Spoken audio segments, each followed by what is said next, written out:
Hello, everyone. I'm Diane Grissel, also known as Silver Disobedience, and this is the Silver Disobedience Perception Dynamics podcast, where we explore all kinds of operating systems within society. And today, I have a very interesting guest. She got her master's in counseling and then went on to get licensed as a counselor. But she's giving up that license. Her name is Anna Holtzman, and we're going to talk to her about shifts in psychology, therapy, judgments, self-worth issues, how these things shift, what's changing within psychology, and how the landscape's changing. So please say hi to Anna Holtzman. Hi, Diane. Thank you so much for having me here. I am very happy to have you. As we talked a little bit before this show started, the entire landscape of psychology, which is basically a relatively new science, is changing on all different cylinders for a lot of different reasons. Tell me what some of your thoughts are on the current state of psychology. Yeah, well, pardon me, the current state of psychology could be a pretty broad topic, but I know that one of the things we were chatting about just earlier is that for a long time, therapists were trained to be kind of a blank slate, not to really share anything about themselves personally, maybe even not to share their own emotions. And that is something that's changing quite a bit. And I'm a big fan of that change. And it's one of the reasons I really I work as both a therapist and a coach, but I'm no longer taking on new therapy clients. I'm phasing that out. And I really enjoy working under the umbrella of coaching, where it's kind of anything goes. You can trust your own instincts and use your own life experience as part of the work. And I think that that's a really powerful way that we relate as human beings. Have you ever had a conversation with any human being other than a therapist where you felt heard and connected and, just engaged in human connection, where they were just sitting there like a blank slate and not sharing any of their own humanity with you? Well, it's an interesting shift in psychology, and I'm not 100% on board with it. Yeah, I love that we have different takes on this. Yeah. And when I first read about it in Psychology Today, and I had seen that this new younger breed of therapists are all saying, no, we have sharing sessions. I share how I feel about this, and the client shares how they feel. And my thought was, you're bringing your opinions into it. And the idea about a good therapy session is one that someone's not judging you. They're not giving their opinions. They're letting you explore what you think by asking provocative, thought-provoking questions. So I think I'm curious as to where you think the benefits are of sharing your insights. I mean, that's interesting. I don't often share my own opinions on things in a session. But things I will share are, if I've had a life experience that relates to what someone I'm working with is experiencing, I'll share, I'll say something like, I'm a coach, but I'm also just another human being.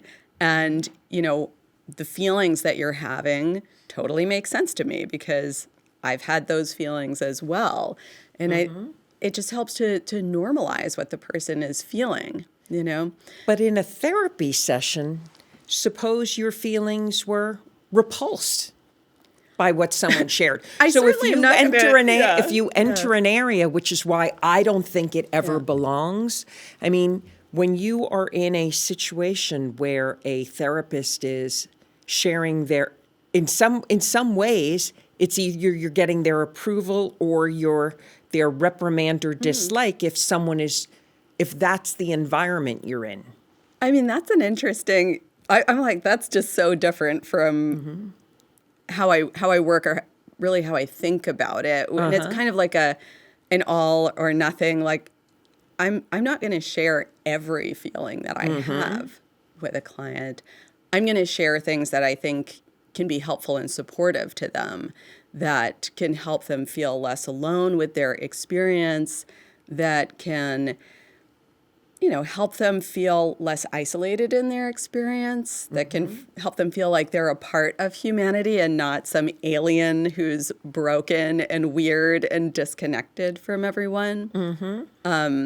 So I'm not going to share things just to throw spaghetti at the wall. Right. I'm going to share things that I feel would support them. And if Where do you draw that line? How does a therapist draw that line, though? Which is what I wonder when I see this as a new trend. And I'm not saying I think it's totally right or wrong. I want to have a discussion on it because it is such a huge shift. And, I think some people will say, well, I didn't want to do therapy because I feel like the person's just listening to me. Yeah. But a good therapist is listening and asking thought-provoking questions to make the person understand themselves. The focus is, I'm paying you, and the focus is 100% on me and helping me understand myself.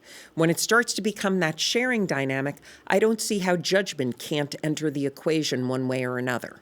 Well, judgment can enter the equation even if you're not sharing anything verbally about yourself. I mean, judgment can come out in a vibe, in a look. And it usually does come out if the therapist is judging you. I mean, you're going to know, even if they don't say something that tells you that.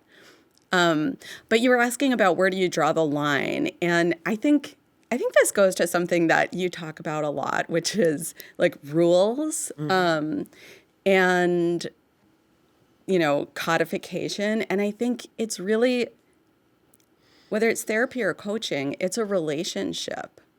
So I really draw on the relationship skills that I use in any other relationship. I'm noticing what I'm feeling, and I'm using my intuition, and I offer up something, and I check in with the client. Like, here's what's coming up. Here's a reflection that's coming up for me. How does this land for you? And if it lands in a way that's not helpful, like, that's information that helps us figure out where to go next. How do you differentiate between when you think I'm wearing my therapist hat versus my coaching hat? Yeah, that's a really interesting question. People have asked me that a lot. And I have sort of two answers to that. One answer is that when I'm working with someone, I'm working with someone, and it's about presence and it's about relationship, and it's not about whether the title I'm being given in that moment is therapist or coach. So I really attune to the person that I'm working with. And so in that sense, I'm kind of working in the same way, whether it's called therapy or coaching. And there's just like this legal delineation between the two. If it's therapy, they can get reimbursed by their insurance provider. And if it's therapy, I can only work with folks who reside in the state of New York because that's where my license is. But in another sense, there's something in the back of my mind that just knows, that what's happening right now is being called therapy, or that knows what's happening right now is being called coaching. And that very subtly impacts me and how I show up in those sessions. Because when I know, like, this is therapy, all this stuff that I heard in grad school kind of comes in. I mean, it's not in the foreground, but it's somewhere there in the background. And there's all this stuff about, there's kind of like a right way and a wrong way to do things. And, well, if you do this, you could lose your license. And it's not that there isn't a purpose to all of these guidelines and education, but there's also, and I've spoken to many therapists who have had a similar experience.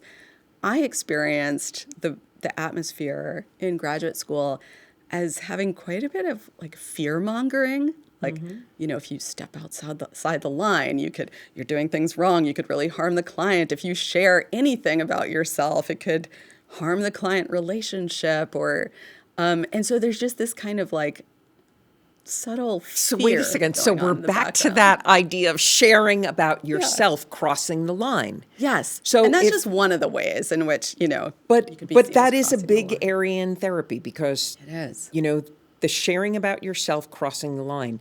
And I really wonder how much social media, which has disintermediated so many industries and changed how people think in so many, many areas. And all of a sudden, when I used to, when I'd work with public relations clients and they'd say, wait a second, we need that newspaper to retract that statement. And I'd say, okay, well, we can ask them to retract it. But I think it was maybe Thomas Jefferson who said, never go to battle with people who buy ink by the barrel. Because a newspaper has unlimited pages to attack you if that's what they want to do, because they're extra aggravated, you just annoyed them. And the internet, we've seen that crowd mentality where everyone has a voice. Anyone can say anything they want with no restriction whatsoever. And I really wonder how that impacted psychology. Are we raising a group of new psychologists that have grown up with, well, I can say whatever I want, and therefore in my sessions, because I do think it creates a very false sense of importance, which is a whole other discussion. That's so interesting because I have like a completely different take on this. Let's as well. hear it. And I'm very active on social media. And I love it. I think it's a great thing. I think that, social media, just like the printed word, it can be used for good, bad, and everything in between. It's how you use it and how you interact with it. But I feel that social media has really democratized therapy. It has taken away this sense of, there are the authorities who are going to tell you if you are well or unwell, or who are going to tell you what's right and wrong. And it's really opened things up for everyone to interact and have their, just survey a wide range of different ideas and express their own ideas. And to me, it's a tool for developing self-trust, which I believe is central. How does it help to the teach work. self-trust? I'm curious. To me, it teaches self-trust because it takes us out of this context that we formerly were in, where there were several famous books by famous psychologists or therapists. And those were the people that we perceived as having all the authority, and they know better than I do because they're the only ones who have a voice. And they're the only ones whose voices I can find. And I don't have a platform to have a voice, so that means my voice doesn't matter and I should just listen to them. Whereas in this world of social media, sure, it can be used in all kinds of different ways.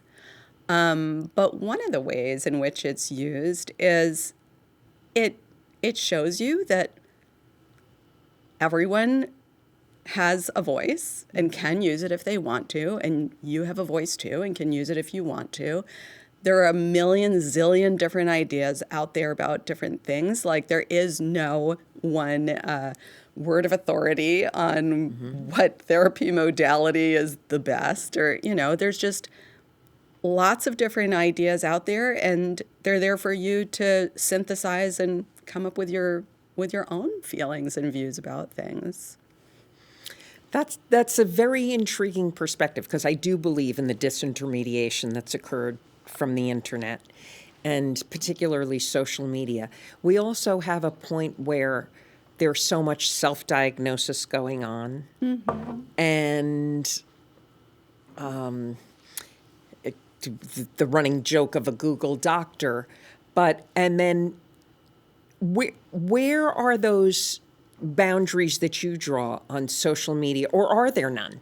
Do you feel it's a free-for-all, because you're sometimes wearing the therapist hat and sometimes you're not? Well, when I use social media, I use it as a coach, and I don't even. I mean, I may mention, as part of a story that I am licensed as a therapist, and that's part of my background, but I'm not, I don't use the letters after my name on my Instagram profile, for example. How do you define the difference between a therapist and a coach from your perspective? Yeah. You know, the way that I would define the difference is probably very different from how most other therapists or coaches would define it. Because I define it as, to me, this is controversial to most people. To me, it's largely a difference in legal specifications and marketing.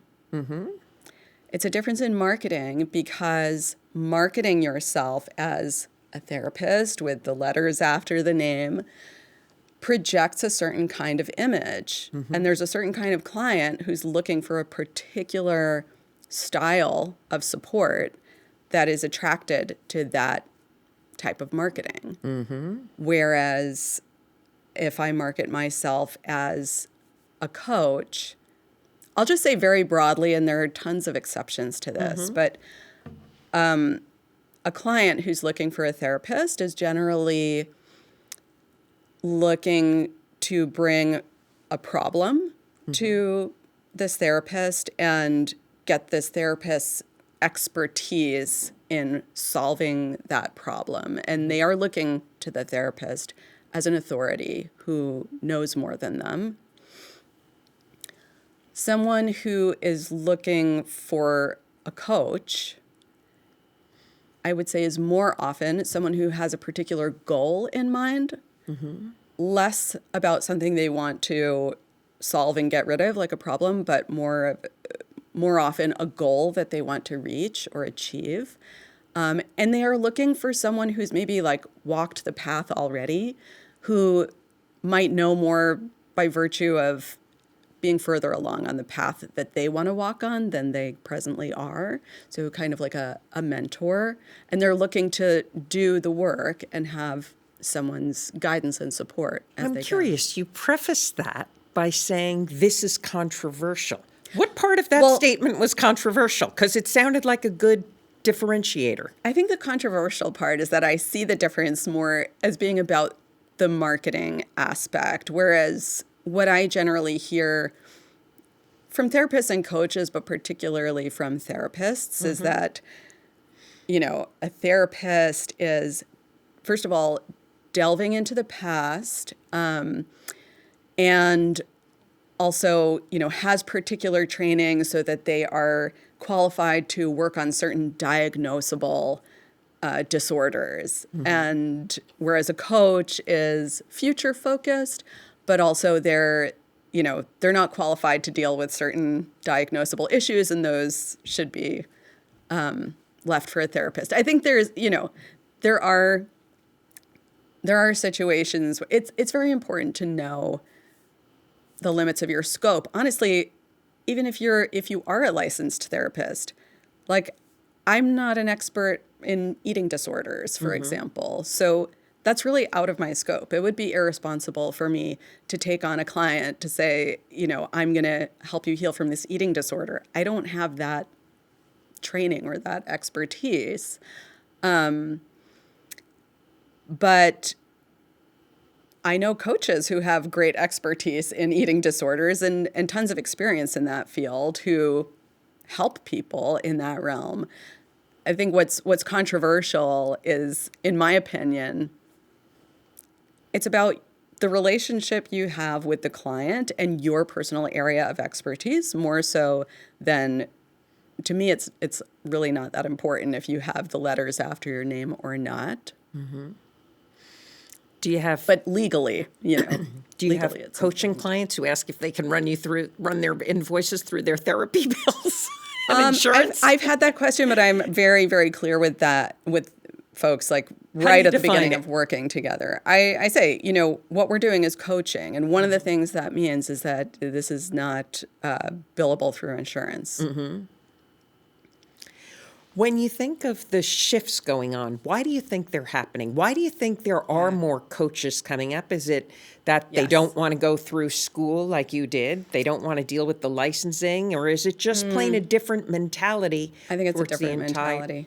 And what do you think that is? I think it's a different mentality. And what I see is there are a lot of people in the field who, similar to me, do have a therapy license, and they're leaving their license to go into coaching, or they're adding coaching, and they're doing both. And in the broadest terms, the main reason is it just gives you a lot more freedom in a lot of different ways. It gives you more freedom. I feel it gives you more freedom to be yourself more authentically. And to me, that's a really useful tool in helping people grow. When I'm being myself authentically, like, what do every one of my clients want? They want to be themselves authentically. At the end of the day, whether they're coming to me because they want to heal from chronic pain, which was a specialty of mine for about 5 years, or whether they're coming to me because they want to grow their own business, or they want to write a book, or they want to put their art out into the world, which are some of the things that people are coming to me for. And now, at the underpinning of it all is they want to feel like they are being their authentic selves, that they're authentically expressing themselves and sharing that with the world. And so if I'm not doing that as I'm working with them, it's not conducive to them growing into that either. Well, that to me is where I would draw the line between therapy and coaching. If you're going to share your experiences to me and to guide someone, I would think that leans a little more into the coaching. I mean, because even leading a group, even if it was a group discussion, it's still, you have the moderator who's leading it that is not necessarily sharing his or her opinion. Yeah. Yeah. Coaching is certainly a lot more conducive to the coach sharing themselves authentically. And I think that's one of the big reasons that a lot of people, whether they're coming from being a therapist and having a license or not, are being drawn to coaching now. And some of the other reasons are, as I was mentioning before, when you're a therapist, you can only work with clients who are residing in the state in which you are licensed. Mm-hmm. And it's kind of a pain in the butt to get licensed in multiple states, although people do it, but it's just more paperwork. Do you think this shift happened when people started to work from home? Yes, that's exactly what I was going to say. Yeah, so when the COVID lockdown started, we all went remote. My work went remote.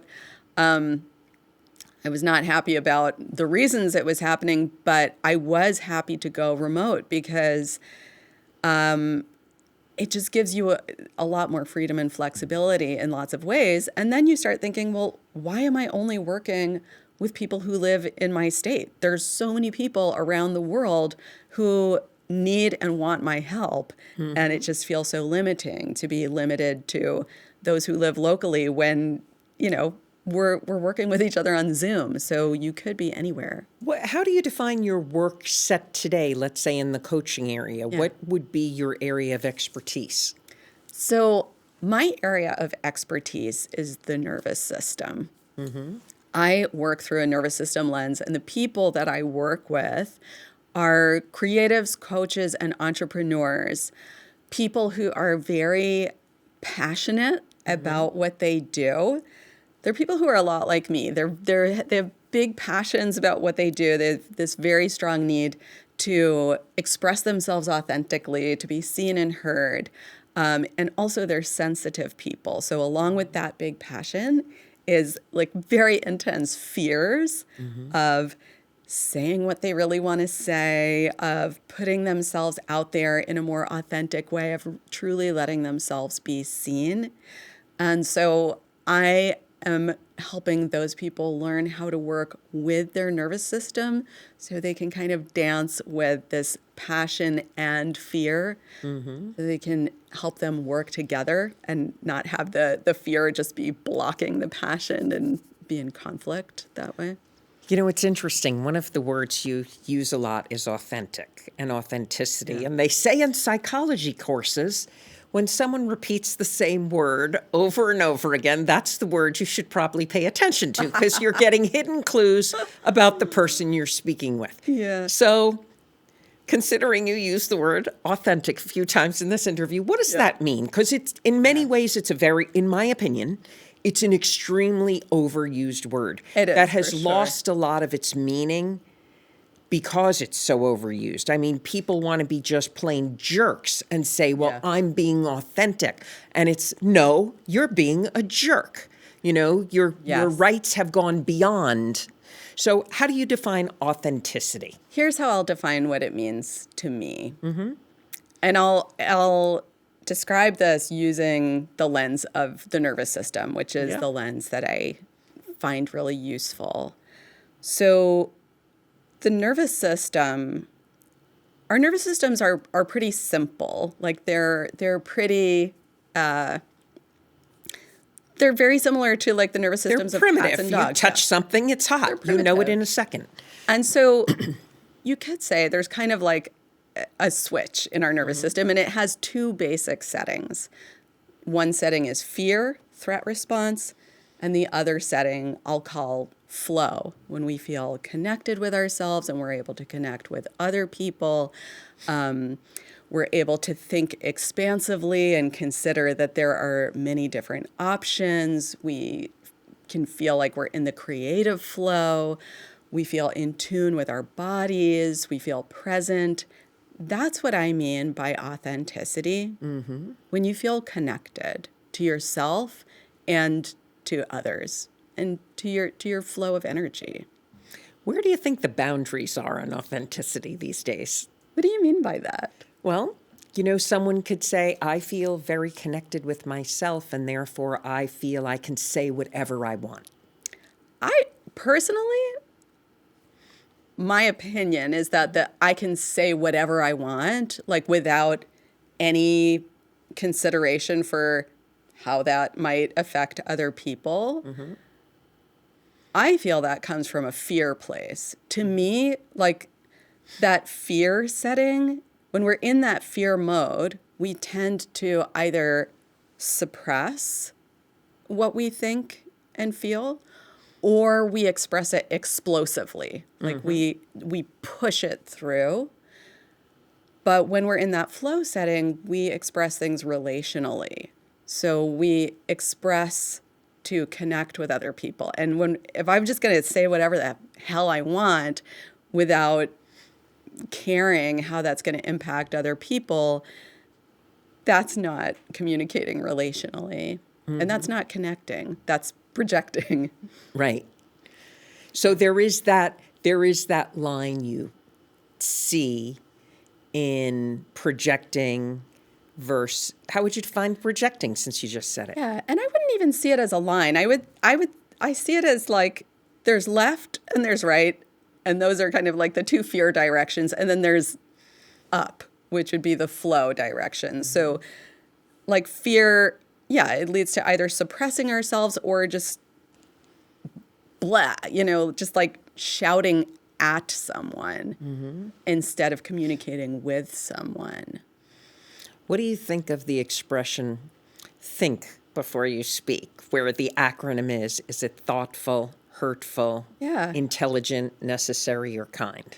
I mean, I think it's a good policy, and I would maybe tweak it for myself to feel before you speak. Like feel, and I'll feel into my body, like, because I can tell by sensing into my body if I'm in fear or if I'm in flow. And I don't want to speak from fear. If I'm in fear, I want to come have a conversation with myself first and melt through that fear and get into flow before I express this to anyone else. What do you think comes first, the feeling or the thought? It really depends. Mm-hmm. It depends. And it depends how tuned in or not tuned in we are to our feelings, which are in our bodies. Mm-hmm. Like fear, if I want to know what I'm feeling, I'll ask myself, like, is my body feeling like it's contracting? Mm-hmm. Or does it feel open? And if it's contracting, I mean, there's nothing wrong with that. It's perfectly natural and normal. And it's a sign that there's some fear going through me, which is a common thing. I mean, we feel fear about a bazillion times a day. I do agree with you. I think there's a difference, and there's a time one precedes the other. I would hate to rule out instincts. You know, one of my favorite books was The Gift of Fear by Gavin de Becker, when he talks about, you know, if you were in a dark building and you're about to get in an elevator and you see someone in the elevator, if you have that split second instinct of fear, don't get in. Just say, you know, turn around, you forgot your keys. You don't have to explain it. But he talks about how most people overrule that instinct and they get in the elevator anyway. And so those are times I think you absolutely have a feeling first. And then there's times people ruminate. They get in the middle of a thought, and that thought becomes obsessive to some degree or another. And now they're having all feelings of what they can do, what they can't do, you know, how things are going to unfold. Yeah, absolutely. I kind of feel like it's a chicken and egg thing. You know, like I think of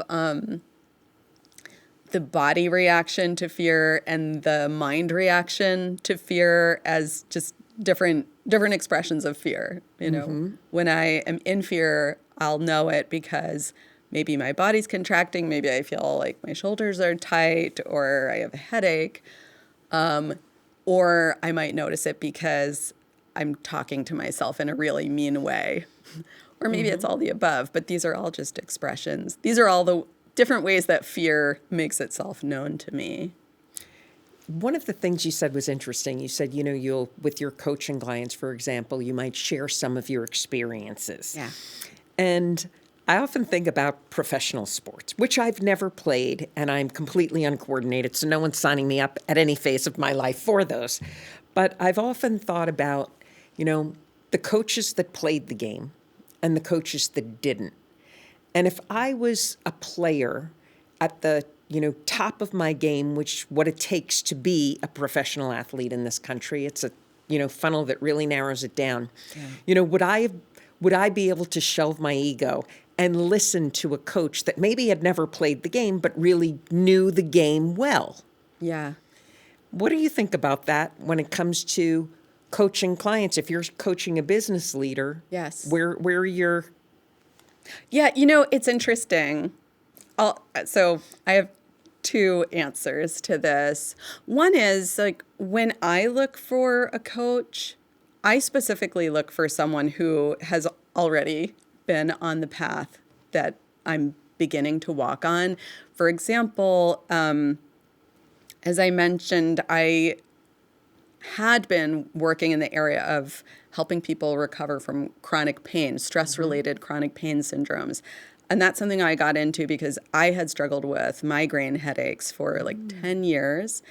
And I recovered through the work of chronic pain therapists who speak a lot about their own recovery on podcasts and stuff like that. And that just helped me so much because they were showing me what, you know, not exactly what my path was going to look like, but what a path could look like, because they had been on the path and then they had, you know, subsequently led many clients on that path. I work with two coaches at the moment. I have a business coach that I work with, and I work with her because of her experience in business and her success in business. And I am a stepmom. And so the life coach that I work with for, you know, on all kinds of stuff, emotions, et cetera, I first started working with her because she is a stepmom coach, because she is a stepmom and she, you know, uses all of her experience to help other stepmoms who are just starting out in that role. So on the one hand, I think it's very, very helpful when the coach has had a very relevant experience to you. And a lot of the people that come to work with me, a lot of them are creatives, and I have a creative background. I used to work in film and TV, and before that I was a journalist and worked in publishing. At the same time, one of my favorite clients is a corporate lawyer, and that work is like completely out of my realm. I've never worked in that type of setting. I've never worked in law. But we're a great fit. And I think what makes us a great fit is that I bring the nervous system lens to the human experiences that this client is having. And while I may not have experience with that context, I certainly have experiences with feeling intimidated at a meeting full of other people, even though I'm on their same level, but somehow I'm not, like, my nervous system doesn't know that I have the same level of authority, you know? I really find it fascinating how you, when you speak, you zoom in on the nervous system, which is phenomenal and fascinating and endlessly worthy of exploration. And I've never heard of some, I think of it as, instant reactions to things. And it's very interesting how you're at, pain, pleasure, the scope of it. But it's very interesting how you are saying you're bringing that into your counseling process. Yeah. How did you zoom in on that? Because of the pain? Yes, that was exactly it. So it was, funny enough,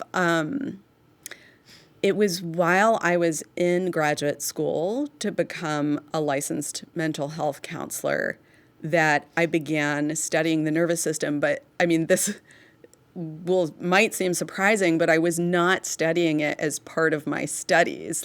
And I wasn't even initially thinking of it in that way. The reason I was studying it was because I had been experiencing migraine headaches for the last 10 years when I was working in reality TV, doing totally different work as a video editor.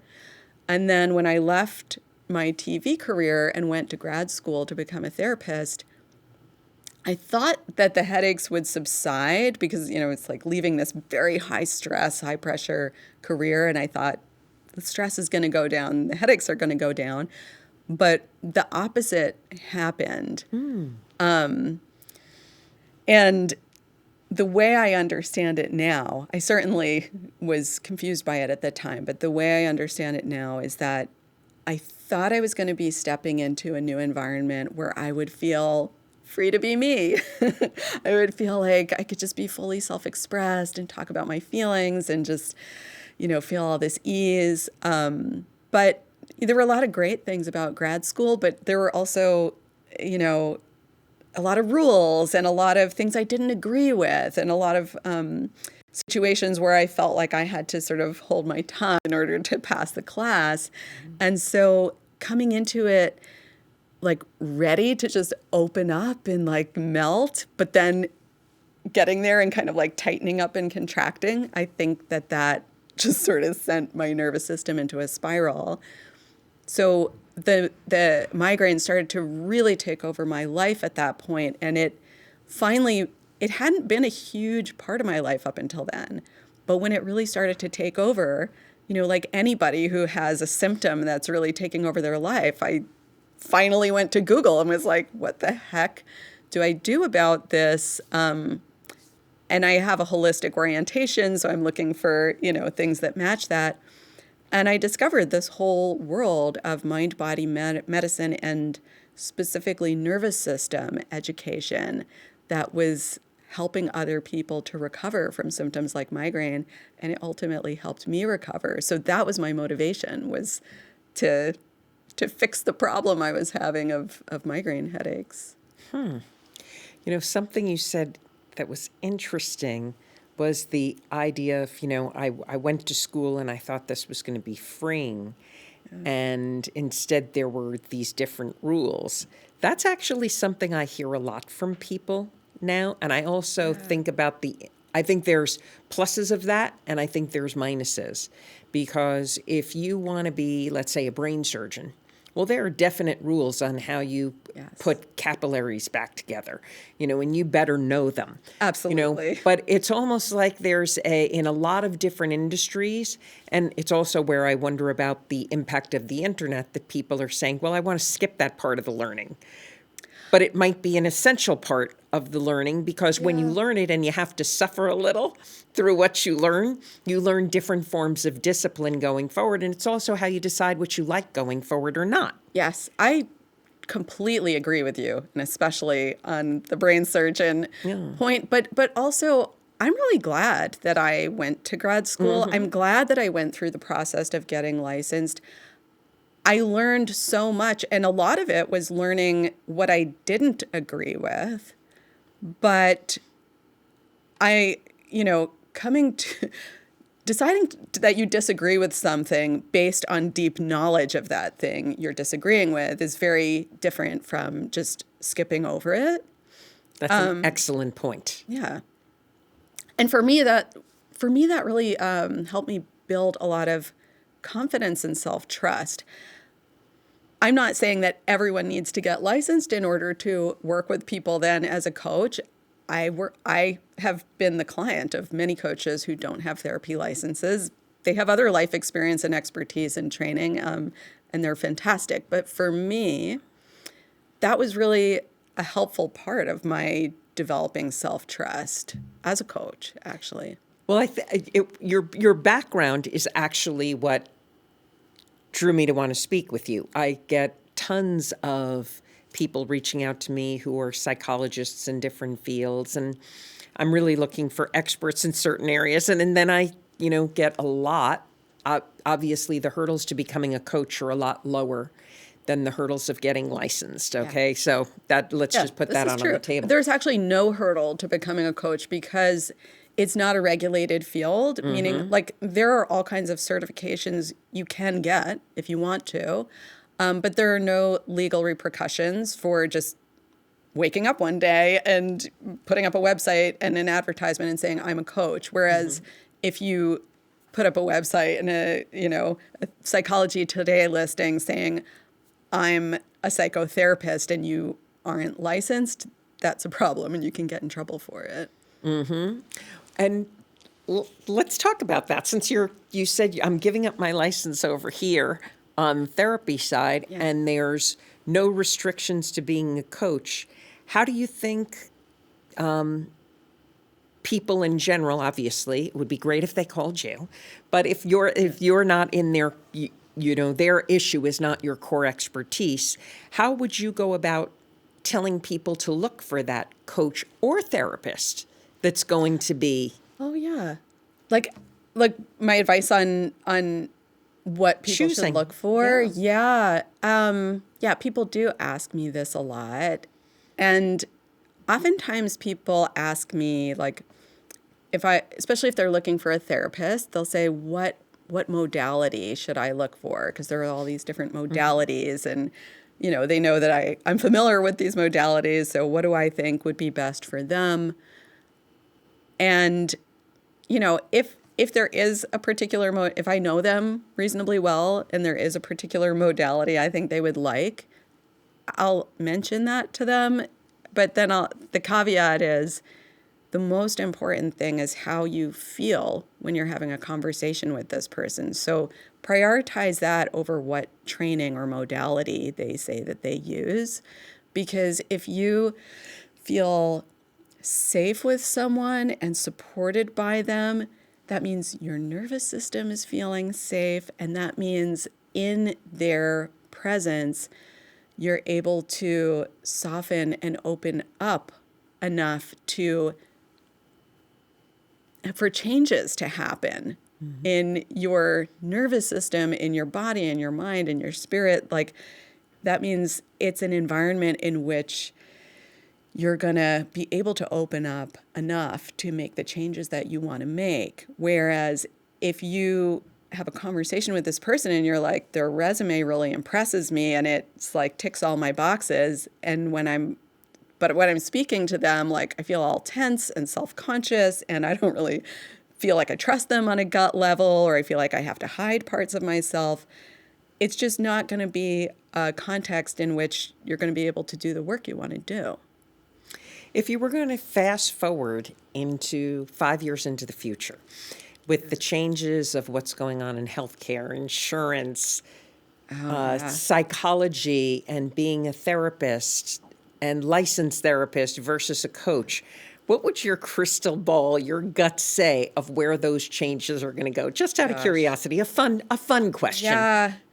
I mean, I don't have a crystal ball, obviously, but where I see that things are going at the present is deregulation, meaning that a lot of people are leaving the licensure world to be free and do their own thing and not be limited by a lot of the restrictions that exist in that world.